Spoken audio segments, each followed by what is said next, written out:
And the fact that I could speak so many languages, I think it helped me stand out. Oh, and yeah, definitely. And immediately, the Crown Plaza Hotel in Madrid gave me my first hotel job. Until today, that's my mentor, the general manager that hired me.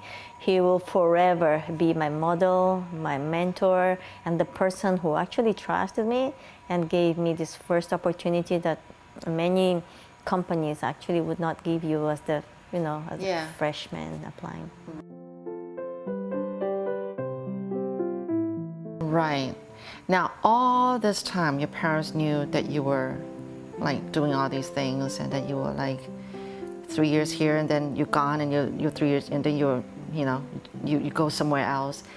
Your parents all this time knew that their daughter was just like going from place to place, being very, very brave. Yeah. They were aware. During this time, they were in Brazil the whole time, right?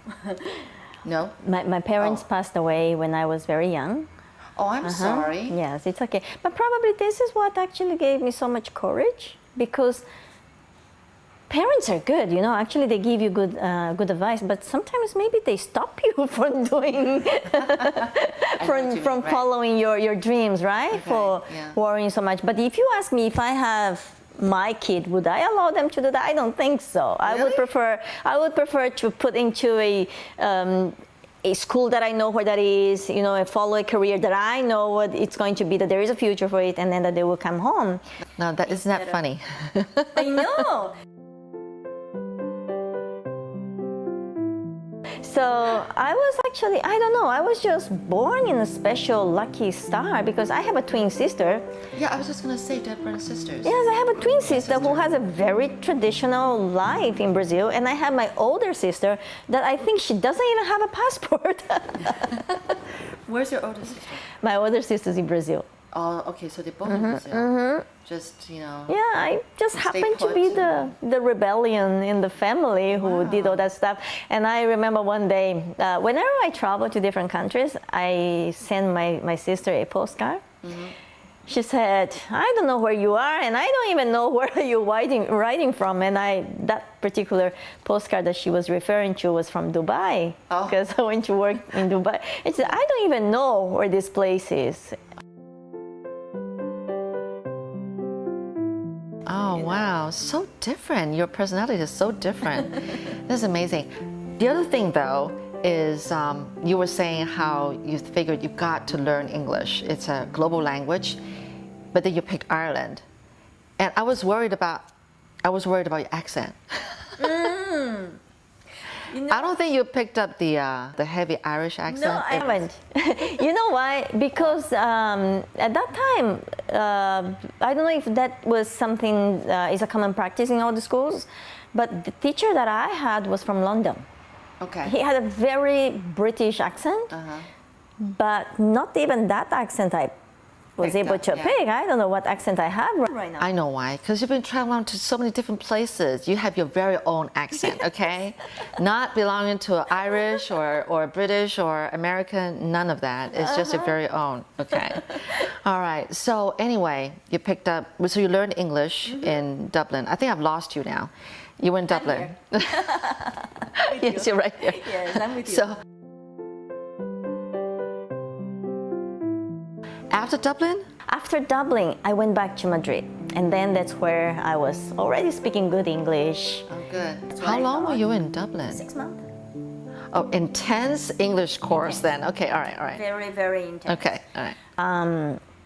Then I came back. I wasn't able to find a job in Madrid right away. So what I did was starting to go into this tourism school. And it was during my internship that I had my first experience. Then I was hired full-time as a hotel guest relations. I had my desk, my beautiful job. Then that lasted almost 3 years. And after 3 years, it was time for you to move on. It was time to move. It got to the point where I knew every room, every corner, every brick in that building. Although that building is beautiful, it's a historical building. Really blessed and lucky. Such a prestigious job that I had, and amazing opportunity that they gave me. But then, you know, after a while, when you learn so much and then you don't see growth on you, I don't know, in my case, I feel like moving on. Yeah. So where to go? I decided to go to China because I remember looking at China as a giant sleeping, that one day that giant will wake up and it will be such a potential in every area, you know, in trade and even in politics, and which is now pretty much the case. So, but my intention to be there is because I want to be there ahead of so many other companies and other people trying job opportunities in China. When I was there, I was really a exotic foreigner working in a hotel. And I was there for a year and a half, and I'm very happy that I took this opportunity because the China that younger generation know today is so different from what I saw, from what I experienced, you know. Sure. I remember when I said, I'm going to China, my friend would say, Mayumi, why you go to China? They still running bicycles, you know. But today, the younger generation would never believe the China that I saw just a few years ago. And this change happened so fast. Yeah. You know, and I'm glad that I saw that traditional China, although today's China is so much more cosmopolitan and so different in so many ways, right? Yeah. So when I went back there, I was so impressed with these new hotels and the people, you know, how well trained, the products. You mean now, the present China? Okay, all right, yeah. I was quite impressed to see, and I feel I'm just lucky to be able to see that. And then it was after China that I moved to Vietnam.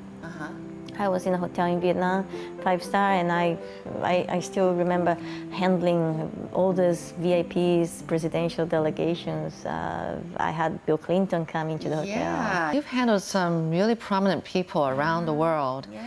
So that must have been a great experience. Amazing. Feeling really honored to have been there. This job really gave me opportunities to interact on a personal level with people that you find so untouchable. But then it gives you that awareness that they're just people like they're you. Just human. Yeah. They like cookies, and then when you present, there is one VIP that came to the meeting in Vietnam. So this person came out late for the coffee break, and then he just looked at the plate so empty and say, don't worry, I will bring some for you. And I remember bringing a plate of cookies, and they were chocolate and vanilla. He would say, oh, let me see which one I have. So I said, wow, even those big shots, they have to make that tough decision. Are they gonna take vanilla or chocolate cookie? That was kind of cute, but it's a good learning. Okay. Okay. Well, you know what? I'm not going to ask like where else you've been, because otherwise we'll never get to Taiwan. Yes. So, why are you here? Why I am here? You know, this was a stroke of luck. This is really better than winning a lottery.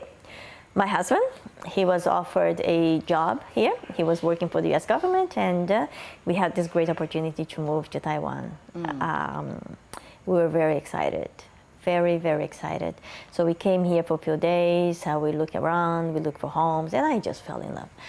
Then he started working, and we had to make a decision if we would like to stay longer or not. And it didn't take too long. We didn't even have the conversation. We say, yes, of course, we're going to stay. And you know, I tell people it's so strange that even in our conversation, we are going to the U.S. and we are saying, let's go to the U.S. But when we are coming here, we say, let's go home. So, you know, that tells you where home is, right? Yeah. Well, what is it about Taiwan that attracts you so much?